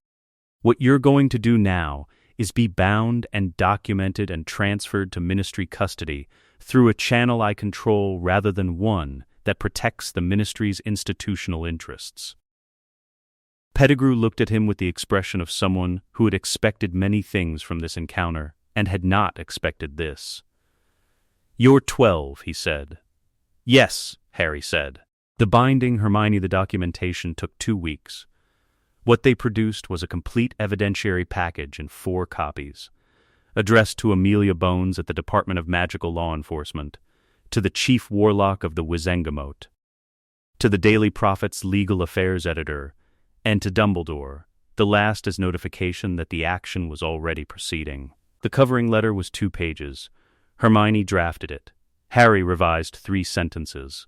It cited 17 specific points of wizarding law, produced the Animagus Reveal Procedure's magical certification, attached the map's notation as documentary evidence of Pettigrew's living presence in the castle, and requested formal trial proceedings for Sirius Orion Black within 30 days under Article 14 of the Wizengamote's procedural charter. Article 14 stated that when new evidence material to an existing imprisonment was presented to the Chief Warlock, proceedings to review the imprisonment must begin within 30 days, or the imprisonment was automatically classified as unlawful detainment. The voice had provided Article 14 from memory. Harry had Hermione verify it from the actual charter before including it. It was there. The trial was in November. Harry did not attend. His presence would have made the trial about Harry Potter rather than about the evidence, and the evidence was the point. Hermione attended as a documented witness to the Animagus reveal. Ron attended with the same status. Pettigrew, under Veritaserum, answered questions for 47 minutes and produced a confession that the Ministry's transcription service recorded in full and filed as formal evidence before Fudge could determine the best mechanism for losing it. He tried to lose it anyway. Amelia Bones stopped him. Sirius Black was acquitted on a Thursday in November by a vote of 31-7, which meant 7 Wizengamote members voted to maintain an imprisonment that had just been proven wrongful, which was its own form of documentation that Harry noted for future reference. He was in the Slytherin common room when the result arrived via Hermione's note through their established courier system. The note said, 31-7. He's out. I thought you should know first. He sat with the note for a moment. The voice was quiet, not the quiet of inattention, but the quiet of something sitting with information larger than its immediate analysis. Sirius Black had been imprisoned because of a sequence of events that had begun with a decision the voice had made and could not unmake. The wrongful imprisonment was downstream of that decision. The correction of it was not a cancellation of the debt, but it was something. It is something, the voice confirmed without Harry saying anything. Yes, Harry said internally, it is. He folded the note and placed it in the inner pocket where he kept things he intended to keep. The documentation had worked. The evidence had been more expensive to ignore than to acknowledge, and the system had, slowly, imperfectly, with 7 holdouts who would need to be understood and addressed in subsequent years, corrected itself. This was how it was supposed to work, not because Harry believed in the system's inherent goodness, but because the system's correction mechanisms existed and could be engaged by someone who knew where they were and how to use them. Hermione knew where they were. Harry knew how to use them. Between them, 31-7. The announcement of the Triwizard Tournament's return produced. In the Great Hall on the first evening of Year 4, the specific atmospheric response of several hundred students receiving news that was simultaneously exciting and exclusionary. The excitement of spectacle, the frustration of the age line, and the particular energy of a room that has just been told it will be watching rather than participating. Harry listened to Dumbledore's announcement with the quality of attention he gave all official communications from institutional authority. Complete note-taking, directed at the gap between what was said and what was meant. The voice had been on it within 30 seconds. The Goblet of Fire predates the age restriction by several centuries, it said. The restriction was added as ministry regulation, not as a modification to the artifact itself. The Goblet's original mandate, selecting the most worthy champion from each school, has a specific definition of worthy encoded in the artifact's magic. The age restriction constrains who can submit, not how the Goblet defines worthiness. After the feast, Harry found Hermione in the corridor. The Goblet predates the restriction, she said. I know, Harry said. The school's founding charter grants designated institutional representatives the right to submit candidates to external competitions on the school's behalf, a right that predates the Triwizard Tournament's current format. I know, Harry said. How long have you known? Since I read the founding charter in Year 3, she said. I wasn't certain it would be relevant. She produced her notebook already 3 pages into the question. If we submit under the Charter's institutional representative provision, the goblet reads it as a school submission, not an individual one. Which means the age line doesn't apply, Harry said. Yes, she looked at her notes. I need 2 weeks to draft the submission document correctly. The language has to match the Charter's own terminology. Old artifacts respond to the specific register of the period they were made in. The tournament is bait, the voice said. The fragment in whatever vessel it currently occupies will attempt to use it. Controlled environments built by one person for one purpose frequently produce consequences for the people inside them that the designer did not fully account for. Harry relayed this to Hermione. She wrote it down. Then we enter, she said. Not because the tournament is the point, because being outside the structure when the fragment acts is more dangerous than being inside it with full information. Yes, Harry said.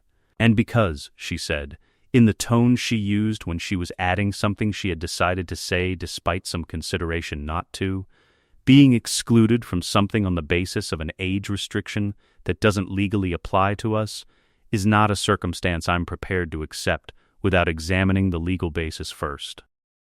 Harry looked at her. That's also a reason, she said. The submission document took 14 days and 11 drafts. The final version named Harry James Potter and Hermione Jean Granger as joint representatives of Hogwarts School of Witchcraft and Wizardry under the institutional representative provision, not as individual entrants. 3 pages. 14th century wizarding legal Latin that the voice confirmed and Hermione verified independently before she accepted a single word of it. They submitted on the Friday evening of the submission period at 9:47. The goblet's flame changed color during the 5 seconds it took to process their document, moving from blue-white to a deeper register and back, which was not something any of the individual submissions had produced. It accepted it, Hermione said. Yes, Harry said. On Halloween, after Cedric Diggory, Fleur Delacour, and Victor Krum had been called, the goblet's flame flared one additional time, deeper than the previous 3, and a 4th slip emerged. Then, a 5th. Dumbledore read them both. His expression did not change visibly, which communicated that he was controlling it rather than that he had no response. Harry Potter, he said. Then, Hermione Granger. Joint submission under the Hogwarts Founding Charter, Article 9, Institutional Representative Provision. When the heads of the visiting schools objected, Hermione addressed the hall in the carrying tone of someone accustomed to providing information to rooms larger than the immediate conversation, and Harry looked at Dumbledore with the patience of someone who has built something carefully and is watching it make contact with the world it was built for. The goblet has accepted the submission, Dumbledore said, with the quality of a man acknowledging a fact rather than endorsing a decision. The binding is established. Yes, Harry said. We should speak privately. After the champion's briefing, Harry said, the briefing affects all 5 of us. The fragment was Bartemius Crouch Jr. Harry identified it on the 41st day of term, later than he'd expected, because Crouch was more careful than Quirrell had been. The doubled signature was managed, kept at a lower register, the specific suppression of someone who had spent time learning to hide what they were.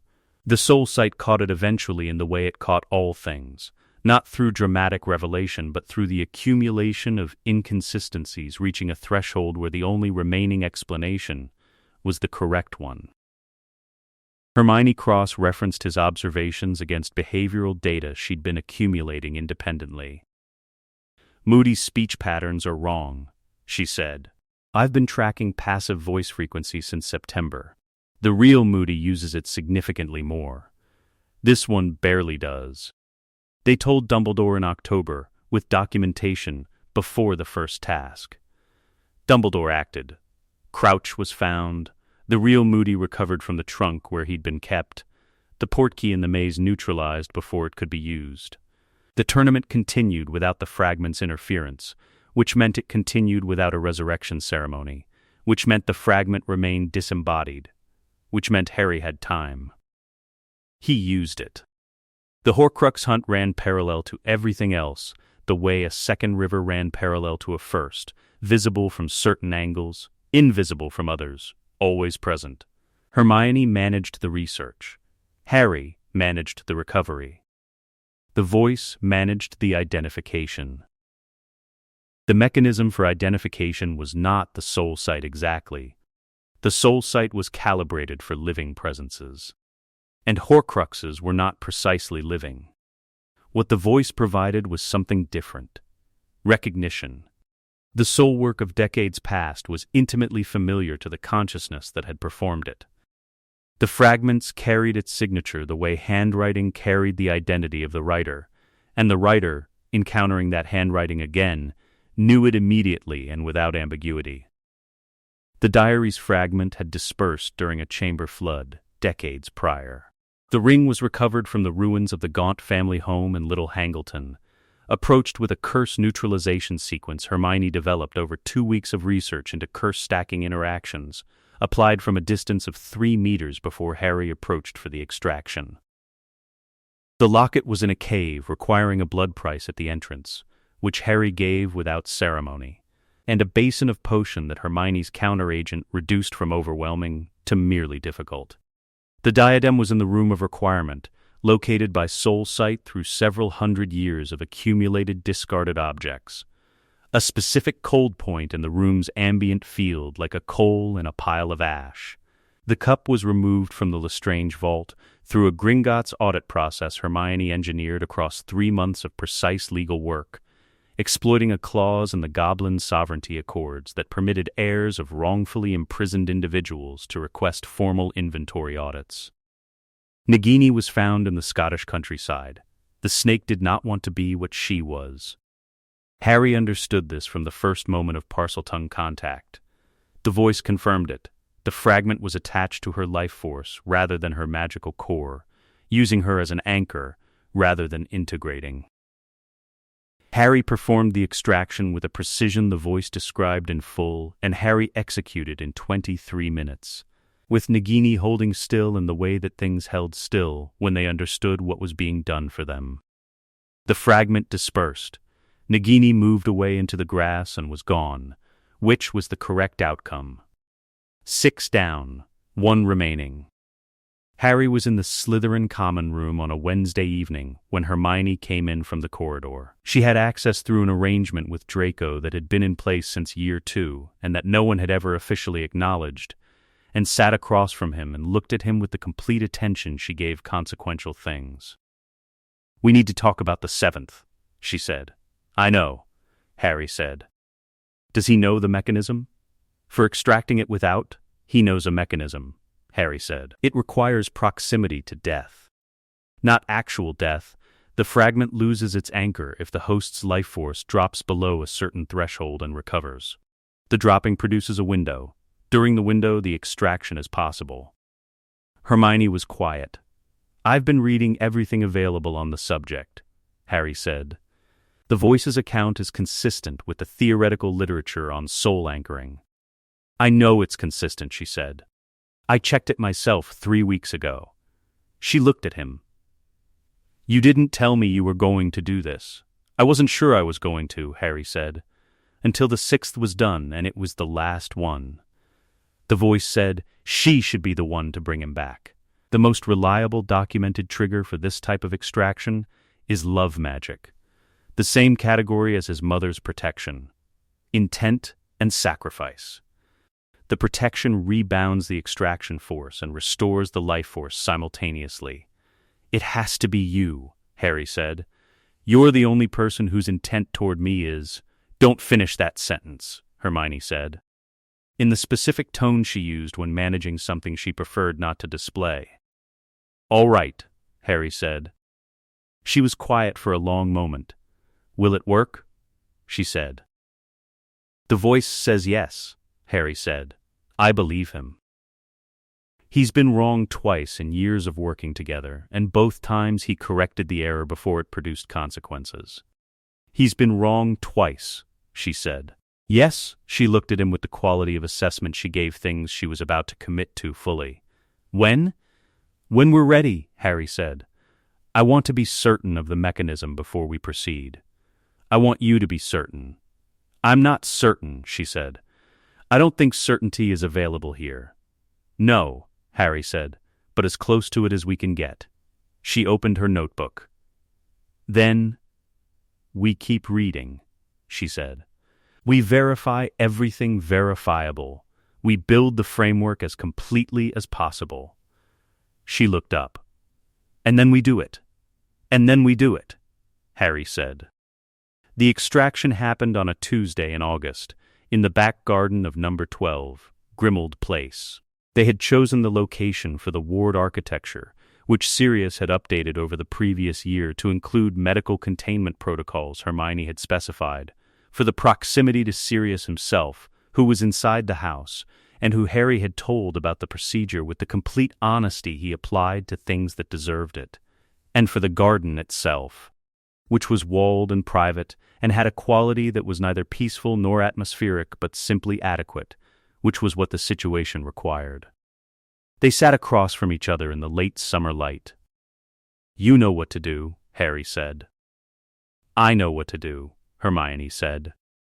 She had the specific stillness she produced when she had processed something completely and was past the processing stage. "And you know what you need to do." "Yes," Harry said. "And the voice?" She stopped. "Tell her," the voice said, "that I have been considering this for a long time. What I want it to produce is specifically him, intact as he is, without what I have added and without the loss of what he has become." Harry relayed this. Hermione listened. Then she said, to the air above Harry's left shoulder, which was where she always addressed it, "Thank you for telling me that." The voice said nothing. Harry understood this as the specific silence of something that has said what it needed to say and does not require acknowledgement beyond what has been given. The mechanism worked exactly as documented. Harry's awareness contracted to a single point of very cold, very clear consciousness, and in that point the voice was present with the quality of something that is about to not be present. And in the seconds they occupied together at that threshold, Harry understood something that years of shared interior space had not produced in any articulated form. "You were adequate hardware," the voice said. Harry understood that this was the closest the voice was capable of coming to what it actually meant. He understood this because he had been listening to it for 15 years and had become fluent in the gap between what it said and what it meant. "You were adequate software," Harry said. Then Hermione's intent arrived. It was not dramatic in the way that magic was sometimes dramatic. It did not produce light or sound or the visible force of something large happening. It was instead the specific and total quality of a person who has decided something completely and is expressing that decision through the only mechanism available to her, the same mechanism Lily Potter had used in a house in Godric's Hollow, and which the theoretical literature described in language consistently inadequate to the thing it was describing. The fragment dispersed. Harry's life force returned. The voice was gone. He was aware of the goneness the way you were aware of silence after a sound that had been present for so long it had become atmospheric, not the absence of something foreign, but the absence of something structural that the interior space had organized itself around. Hermione was beside him with her hand on his arm. She said nothing, which was the correct response. He sat with the goneness for a long time. "It worked," Harry said. "Yes," she said. "He chose it," Harry said. He understood the mechanism better than anything written about it. He directed it from the inside, while you directed it from the outside. It was deliberate. Hermione was still for a moment. "He chose it," she said. "Yes," Harry said. Sirius came out of the house at exactly the time Harry had told him to come out. He looked at Harry with the specific quality of someone assessing a variable they care about very much. "Done?" he said. "Done," Harry said. Sirius sat on the garden step without filling the silence with words, which was one of the things Harry had come to value most about him. After a while, Sirius said, How do you feel? Harry considered this honestly. Singular, for the first time in 15 years, the interior space contained only one consciousness, and the singularity was disorienting in the way that the removal of a constant pressure was disorienting. Not painful, not relieving, simply different in a way that required adjustment. Like myself, Harry said. Which I'm going to need some time to learn what that means. Hermione looked at him. She did not say anything immediately, and he understood after a moment that she was giving him exactly what she'd given him since Bristol, the specific quality of presence that asked nothing and offered everything. The attention of someone who has decided that you are worth the full weight of their focus and has been proving it for years. "What do you need?" she said. Finally, Harry looked at the garden wall. Beyond it, London was doing what it always did. Moving, indifferent, full of ordinary things. He thought about a cupboard under a staircase, and a spider named Gerald, and a cold voice arriving in the dark with the word interesting, and the specific promise that the interest was real. He thought about a library in Bristol, and a girl on page 407 of the Byzantine Empire who had told him that restricting what she knew affected her independence more than the information itself would, and who had been right about almost everything since. He thought about the mirror and the door it had shown him, what it had meant then, what it meant now. "I think," Harry said, "I need to find out what I'm like when there's only one of me." Hermione looked at him steadily. "Then we find out." "We? You didn't think I was going to stop now," she said. Harry looked at her for a long moment with the quality of attention he'd been giving her since Bristol, complete, unhurried. The attention of someone who has been paying attention to the same thing long enough to see everything it contains. "No," he said. "I suppose I didn't." The garden held its late summer quiet around them. 6 fragments dispersed, one voice gone. The interior space singular and strange and entirely his own. Harry sat in the adequate garden of number 12, Grimmauld Place, with Sirius on the step and Hermione beside him, and felt the specific weight of what had been set down. It was not nothing.